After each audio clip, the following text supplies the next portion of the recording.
Hello everyone, আমরা নিয়ে চলে এসেছি আবার শর্টকাট ট্রিক সিরিজের চ্যালেঞ্জ।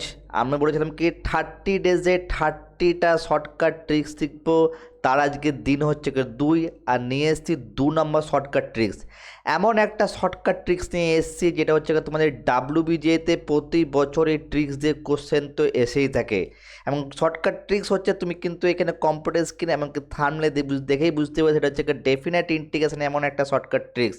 এই ট্রিক্সটি তোমাদের খুব ভালোভাবে কিন্তু ডেফিনেটলি করতে হবে। তো তাহলে বেশি দেরি করবো না, চলে যায় ট্রিক্সের দিকে। চলে যায় শর্টকাট ট্রিক্স যেটা, সেটা হচ্ছে এইটা। এখানে শর্টকাট ট্রিক্সটা কি বলা হচ্ছে? শর্টকাট ট্রিক্সটা হচ্ছে integration M to N F of X divided by F of X plus F of M plus N minus one DX হয়, সেটা হচ্ছে কি টিস N minus M by two, মানে হচ্ছে যে upper limit minus lower limit by two. এটা হতে গেলে আমাকে কি কি জিনিস দেখতে হবে? প্রথমে দুটো এফ অফ এক্স, প্রথমে তোমাকে দেখতে হবে এই এফ অফ এক্স আর এই এফ অফ এক্স যাতে নিচে থাকে, নাম্বার ওয়ান। নাম্বার টু, সেই কোনো একটা অংশ এম প্লাস এন মাইনাস ওয়ানে থাকে, that means M plus N minus one put করলে আমি এফ অফ এক্সকে ডেফিনেটলি পাবো। তাহলে আমরা এই ট্রিক্সটাকে অ্যাপ্লাই করব। কিছু কিছু প্রশ্নে তুমি ডিরেক্টলি অ্যাপ্লাই করে পাবে, কিছু কিছু প্রশ্নে তুমি ডিরেক্টলি অ্যাপ্লাই করে পাবে না, সেখানে কিন্তু ইনডিরেক্টলি অ্যাপ্লাই করেও কিন্তু পাবে, বাট এই ট্রিক্সটাই অ্যাপ্লাই হতে হবে। কিছু কিছু প্রশ্নে 0 to π/2 হতে পারে, সেখানে এম হয়ে যাবে তোমার 0, সেখানে 0 + π/2 এই কনসেপ্টে কিন্তু যেতে পারে। তো তাহলে দেখা যাক ফার্স্ট যে প্রশ্নটা, সে প্রশ্নটা কোনটা? সে প্রশ্নটা খুবই ইজি প্রশ্ন, সেটা হচ্ছে আপার মাইনাস লোয়ার বাই টু, এটুকুই মনে রাখবে। প্রশ্ন হচ্ছে এটা দেখো 2024-এ আসা এটা প্রশ্ন। প্রশ্ন হয়েছিল কি the value of integration 3 to 6 under x divided by √9 - x then √x। ট্রিক্সের প্রথমেই অংশে আমি বলছিলাম উপরে এফ অফ এক্স, নিচে এফ অফ এক্স থাকতে হবে। দেখো এখানে কিন্তু উপরে এফ অফ এক্স আছে, নিচেও কিন্তু এফ অফ এক্স আছে, নাম্বার ওয়ান। নাম্বার টু বলেছিলাম কি a + b - x হিসেবে থাকতে হবে। তাহলে এখানে আপার লিমিট কত, লোয়ার লিমিট কত? তাহলে এখানে দেখো কি আছে 6 + 3 - x, মানে হচ্ছে 9 - x ফর্মেও আছে। 9 - x ফর্মে আছে, তাহলে আমাকে কিছু চেক করারই দরকার নেই। সিম্পলি শর্টকাট ট্রিক্স অ্যাপ্লাই করলে মনে মনে ভেবে 10 সেকেন্ড সলভ করতে পারবো, যে কোশ্চেন তোমার 10 মিনিট টাইম লাগতো কিংবা 5 মিনিট টাইম লাগতো। সে স্ট্রিটকে কী হবে 6 upper limit minus lower limit by 2, that means হচ্ছে কোনটা অ্যান্সার? অ্যান্সার হচ্ছে তোমার 3/2। অ্যান্সারটা তুমি দেখতে নিশ্চয়ই পেয়ে গেছো, হচ্ছে বি ইজ এর your answer. Simple super shortcut tricks apply করে আমরা কিন্তু যে কোশ্চেনটা করতে 5 মিনিট টাইম লাগবে, সেটা আমরা 10 সেকেন্ড সলভ করলাম। এটা মেন্টালি আমরা সলভ করতে পারলাম। এবারে হতে পারে কি ডিরেক্টলি অনেক সময় প্রশ্ন তোমার নাও দিতে পারে, একটু ঘুরিয়ে পেঁচিয়ে দিতে পারে, সেই টাইপের একটা প্রশ্ন আমাদের দেখে নেওয়া যাক। কিন্তু ট্রিক্সটা কিন্তু এই কনসেপ্টেই আমরা অ্যাপ্লাই করব। সেই প্রশ্নটা হচ্ছে এই প্রশ্নটা, এটাও কিন্তু WBA 2024-এ আসা প্রশ্ন। প্রশ্ন কি দিয়েছে? The value of integration 0 to π/2 log of 4 + 3 sin x then 4 + 3 cos x।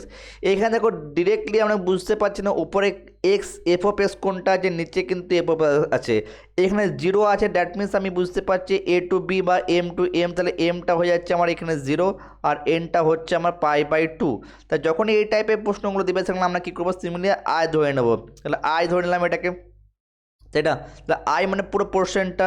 এবার ট্রিক্সটাকে যদি অ্যাপ্লাই করি 0 to π/2, দেন এখানে আসবে লগারিদমিক অফ দিস, দেন এখানে হচ্ছে প্রথম থেকে কোশ্চেনটা লিখে দিলাম, আই ধরে নিলাম, দেন 3 sin x ডিভাইডেড বাই এখানে 4 + 3 cos x, ওকে, দেন ডিএক্স।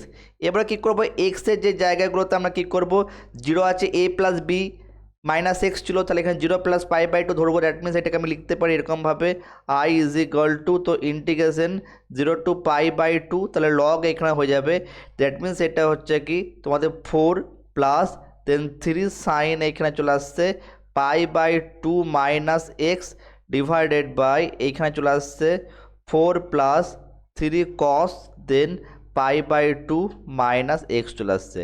সামসটাকে আমি লিখছি এই জন্য তোমাদের বোঝার সুবিধার্থে, আর অন্য কিনা তুমি মুখে মুখেও ক্যালকুলেশন করে সামসটাকে বসে দিতে পারো।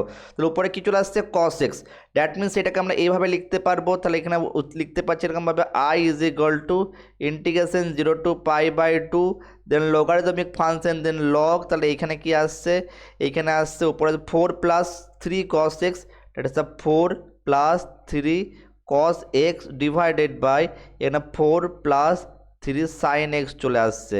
এবার ডেফিনেটলি ডিএক্স আসছে। দেখো দেখি এই জিনিসটা উল্টে গেছে, লগারিদমিকের একটা প্রপার্টি আছে, উপরে চেঞ্জ করে আগে কী আছে মাইনাস সাইন চলে আসছে, তাহলে আই ইজ ইকুয়াল টু এখানে মাইনাস অফ ইন্টিগ্রেশন 0 to π/2 হয়ে যাবে। দ্যাট মিন্স লগারিদমিক ফাংশন সেখানে আসবে 4 + 3 sin x চলে আসছে ডিভাইডেড বাই এখানে 4 + 3 cos x চলে আসছে ইন্টু ডিএক্স। তাহলে এই অংশটা কী হচ্ছে, এই অংশটা আই হয়ে যাচ্ছে, তাহলে I is equal to minus I, তাহলে 2y ইজ ইকুয়াল টু 0, তাহলে আই এর ভ্যালু হয়ে গেল 0। এতক্ষণ টাইম কেন লাগলো বোঝানো সুবিধা, তার অন্য কিছু না, এটা তুমি মুখে মুখে ডেফিনেটলি করতে পারো। মুখে মুখে কীভাবে করবো, অপশান বুঝে যাচ্ছে কোনটা সি ইজ রাইট অ্যান্সার। এর মুখে মুখে কী করে করবো, দেখো এখানে মুখে তুমি এইভাবে করতে পারো, উপরে আই আছে, যখন জিনিসটা আসছে না এটা আই ধরে নেবে, দেন উপরে cos x sin x change হয়ে যাবে, মুখে মুখে হয়ে যাবে কিন্তু I is equal to minus I. তোমাদের বোঝানোর সুবিধার্থে সামসটি কিন্তু করা হলো। যদি তুমি মুখে মুখে করতে চাও খুব ভালো হবে, কিন্তু 10 সেকেন্ডে সলভ হয়ে যাবে। তো নেক্সট প্রশ্ন, এটা কিন্তু ভেরি ইম্পর্টেন্ট প্রশ্ন, WBE 2022 আসা প্রশ্ন। তাহলে আমি প্রথমে কী বলেছিলাম, আমি লিমিটকে দেখবো, তাহলে এখানে আছে কি ইন্টিগ্রেশন 0 to π/2 আছে, দেন cos x two the power sin x, cos x two the power sin x, sin x two the power cos x। তাহলে উপরে f of x নিচেও f of x আছে কিনা প্রথমে চেক করে নাও। তাহলে বুঝতে পারছি উপরেও f of x আছে, নিচেও f of x আছে, নাম্বার 1। নাম্বার 2 চেক করবো নিচের যে অংশটা সেটা কি a + b মাইনাস সি বা এ প্লাস এন মাইনাস সি ফর্মে আছে নাকি। এইখানে দেখতে পাচ্ছি এখানে cos x থাকা দরকার, তাহলে আমার এফ অফ এক্সটা যেটা আসছে সেটাকে আমি দেখে নিলাম কি হয়ে গেল, এখানে cos x two the power এখানে হয়ে যাচ্ছে sin x হয়ে যাচ্ছে, তাই না। তাহলে এইখানে ক্ষেত্রে আমরা সিমিলারলি যদি ভ্যালুটা পুট করি এখানে sin x হয়ে যাচ্ছে, তাহলে π/2, তাহলে এটা কনভার্ট হচ্ছে sin x, এটা হচ্ছে cos x, ডেফিনেটলি আছে। তাহলে অ্যান্সারটি কী হবে, upper limit minus lower limit by 2, মানে হচ্ছে π/4 হচ্ছে তোমার exactly answer. π/4 option A is A right answer. Simple মুখে মুখে সামসটি সলভ করে নিলাম। 2022-এ আসা প্রশ্ন, এটা সলভ ফটাফট করে নিলাম। 2026-এ কিন্তু কিংস রুল, এটা রুলসটাকে বলা হয় কিংস রুল দিয়ে কিন্তু প্রশ্ন ডেফিনেটলি দেখা যেতে পারে। যদি নেক্সট প্রশ্নের ক্ষেত্রে নেক্সট শর্টকাট ট্রিক্স, নেক্সট প্রশ্ন যেখানে হচ্ছে যেটা হচ্ছে নেক্সট PY কোর্স, এটা যে WBE 2018 আসা প্রশ্ন। WBE 18 এসে কী প্রশ্ন এসেছে দেখো, দেখাচ্ছে the value of I integration π/2 to 5π/2 e to the power tan inverse sin x then e to the power tan inverse cos x this। এই প্রশ্নটা আমি কেন নিয়েছি, এই প্রশ্ন দেখো তোমার ডেফিনেটলি প্রশ্নটা একটা স্টেপ জাম্প করে করতে হবে। অনেক স্টুডেন্ট এখানে ডাইরেক্টলি করে নিতে পারো, অ্যান্সার অনেক সময় দিতে পারো, অনেক সময় নাও দিতে পারে। এখানে প্রথম কন্ডিশনে বলছিলাম দুটো এফ অফ এক্স সেম আছে কিনা। দেখো এইখানেও এফ অফ এক্স দেখতে পাচ্ছ, এখানেও এফ অফ এক্স দেখতে পাচ্ছ, দ্যাট মিনস দুটো এফ অফ এক্স সেম আছে, তাহলে আমার এফ অফ এক্স সেম আছে। নেক্সট টার্গেট কী ছিল, আমাকে কী থাকতে হবে, এখানে f of M plus N minus এক্সের ফর্মে থাকতে হবে। তাহলে আমার এম কী আছে, তাহলে এফ অফ এক্স নিশ্চয়ই এখানে π/2 প্লাস 5π/2 মাইনাস এক্সের আকার আছে কিনা। দেখো দুটোকে যদি এলসিএম করি 2 6, মানে হচ্ছে এফ অফ দেন হচ্ছে 3π হয়ে যাচ্ছে মাইনাস এক্স। এবার 3π যদি এখানে পুট করা হয় তো cos 3π মানে যদি পুট করা হয়ে থাকে তাহলে সেটা কখনোই সাইনে কনভার্ট হবে না, বা সাইনকে 3π পুট করা হয় তো কখনোই কনভার্ট হবে না। যদি তুমি ভাবো যদি এটাকে সিম্পল স্যার অ্যাডজাস্টমেন্ট করি 6 ইন্টু যদি করা হয়ে থাকে 6 ইন্টু π/2 করলেও এটা কিন্তু ইভেন নাম্বার চলে আসছে, ইভেন নাম্বারের ক্ষেত্রে পসিবল আসবে না। তাহলে এই সামসটা করবোটা কী করে, দিস টাইপ অফ কোশ্চেন কিন্তু পরীক্ষা স্পেশালি WBJE কিন্তু এই টাইপের কনসেপ্টকে ইউজ করে থাকে। আমরা সিম্পল একটা স্টেপ করব, সেখান থেকে ইজিলি আমরা কিন্তু অ্যান্সারটা স্যাটিসফাই করে দেবে। তো সিম্পল স্টেপটা কী, তাহলে স্টেপটা দুটো ভাগে ব্রেকডাউন করে নাও। ব্রেকডাউন করলে এটা এরকমভাবে লিখতে পারি ইন্টিগ্রেশন 0 to দেন 5π/2 দেন এইখানে যে ইন্টিগ্রেশনটি দেওয়া আছে সেটা লিখে নেবে ইন্টু ডিএক্স, দেন প্লাস এইখানে লিখে নিলাম ইন্টিগ্রেশন π/2 to 0 যে ইন্টিগ্রেশনটা লেখা আছে ডিএক্স। আমি এটা এরকমভাবে কেন লিখলাম, কারণ লেখা উদ্দেশ্য যখন তখন পরীক্ষা যখন স্টেপগুলো করবে তোমরা এইভাবেই করবে, তাহলে লিখতে বেশি আপনার টাইমটা কিন্তু কম যাবে। নেক্সট পার্ট হয়ে যাবে কি, আমার লিমিটটাকে চেঞ্জ করে নেবো, তাহলে আবার সিমিলার একই কনসেপ্ট লাগাবো 0 to এখানে 5π/2, তাহলে এখানে হয়ে যাচ্ছে এখানে ইন্টিগ্রেশনটা লিখে নেবো dx, then minus integration 0 to এখানে π/2, তাহলে এখানে যে ইন্টিগ্রেশন থাকবে তাহলে ডিএক্স হয়ে যাবে। এটা কিন্তু প্রপার্টি লিমিট চেঞ্জ হলে মাইনাস হয়। এবার দেখো 5π আমার এখানে এফ অফ এক্সটা কী ছিল, এখানে এফ অফ এক্স ছিল ই টু দি পাওয়ার চলে আসবে প্রশ্নের ক্ষেত্রে ট্যান ইনভার্স, এখানে ই টু দি পাওয়ার আসবে ট্যান ইনভার্স, দেন এইখানে কী ছিল দেন সাইন এক্স, তাহলে সাইন এক্সটা এফ অফ এক্সও ঠিক ছিল দুটো ক্ষেত্রে না, তাহলে এফ অফ এক্স থেকে এখানে পাই বাই টু যদি পুট করে দেওয়া হয় তাহলে এফ অফ এক্স যদি দেখতে পাচ্ছ যেখানে আসছে কি E to the power tan inverse, এখানে যদি পুট করে sine of then 5 pi by 2 minus X. এটা 5 পাই বাই 2 মানে কোন কোয়াড্রেন্টে লাই করছে? ফার্স্ট কোয়াড্রেন্টে। তো ফার্স্ট কোয়াড্রেন্টে অল আর পজিটিভ, তাহলে ই টু দি পাওয়ার এখানে হয়ে যাচ্ছে ট্যান ইনভার্স, তো এটা হচ্ছে এইখানে কস এক্স ছিল না, ওকে, বা এখানে সামথিং একটা মিস্টেক হয়ে গেছে এখানে, যেহেতু এখানে এফ অফ এক্স ছিল এইটা, এখানে পুট করে দাও f of x a plus b cos x পাচ্ছ না দেখো, তাহলে এখানে ডাইরেক্টলি এখানে কস হয়ে যাচ্ছে, কস অফ এক্স হয়ে যাচ্ছে। তাহলে f of a plus b দেখে নোটিস করে দেখতে পাচ্ছ এখানে কস এক্স আছে, দ্যাট মিনস এ প্লাস এই ফরম্যাটটা ক্যারি ফরওয়ার্ড করছে মানে আসছে।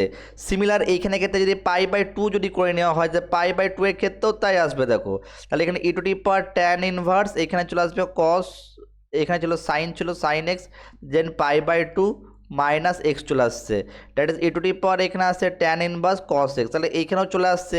দুটো ক্ষেত্রে দেখো কস এক্সটা কিন্তু চলে আসছে, আমাদের এফ অফ এক্স এখানে দেওয়া ছিল আর এইখানে ক্ষেত্রে কিন্তু এফ অফ এক্স এখানে দেওয়া ছিল, কিন্তু এখানে কস এক্স চলে আসছে। দ্যাট মিনস আমরা কিচ্ছু করবো না, সিম্পলি আপার মাইনাস লোয়ার করে দেবো, then 5 pi by 2 minus 0/2 minus এখানে pi by 2 minus 0/2, that is এখানে হচ্ছে 5 পাই বাই 4 মাইনাস এখানে পাই বাই 4, এর এলসিএম নিলে হচ্ছে 4 pi by 4, that is the pi. আমি পুরো কোশ্চেনটা করে দিলাম pi, answer option B is the right answer. Simple যে অ্যাপ্রোচে সামষ্টি করলাম সেই অ্যাপ্রোচে তোমাকে সামষ্টি করতে হবে। যখনই বড় সামস থাকবে যেরকম আমি অ্যাপ্রোচটা এখানে করলাম সেরকম অ্যাপ্রোচে তোমরা ডেফিনেটলি করবে, কারণ এই জন্য বলছি এইখানে করলে সুবিধা কি তোমার টাইমটা কম লাগবে, তাই না? আমাদের মেন মোটিভ হচ্ছে টাইমটা কম সময়ের মধ্যে করা। তাহলে আজকে এই ট্রিক্স আমরা শিখে নিলাম ডাব্লিউবিজি এর জন্য ডেফিনেট ইন্টিগ্রেশনে king's rule tricks. Next day দেখাবে ডে নাম্বার 3 নতুন একটা শর্টকাট ট্রিক্স নিয়ে। আর যদি ভিডিওটা যদি ভালো লেগে থাকে অতি অবশ্যই তোমাদের প্রিয় বন্ধু অ্যান্ড প্রিয়জনের সঙ্গে শেয়ার করতে একদম ভুলবে না, স্পেশালি যারা ডাব্লিউবিজেই বা জেই মেন্সে কিন্তু প্রিপারেশন নিচ্ছে, ঠিক আছে? যদি ভালো লেগে থাকে অতি অবশ্যই বন্ধুর সঙ্গে শেয়ার করবে এবং তার সঙ্গে সঙ্গে নতুন চ্যানেল সেটা চ্যানেলটিকে সাবস্ক্রাইব করবে এবং অতি অবশ্যই লাইক দিতে একদম ভুলবে না। Thank you so much for watching my videos.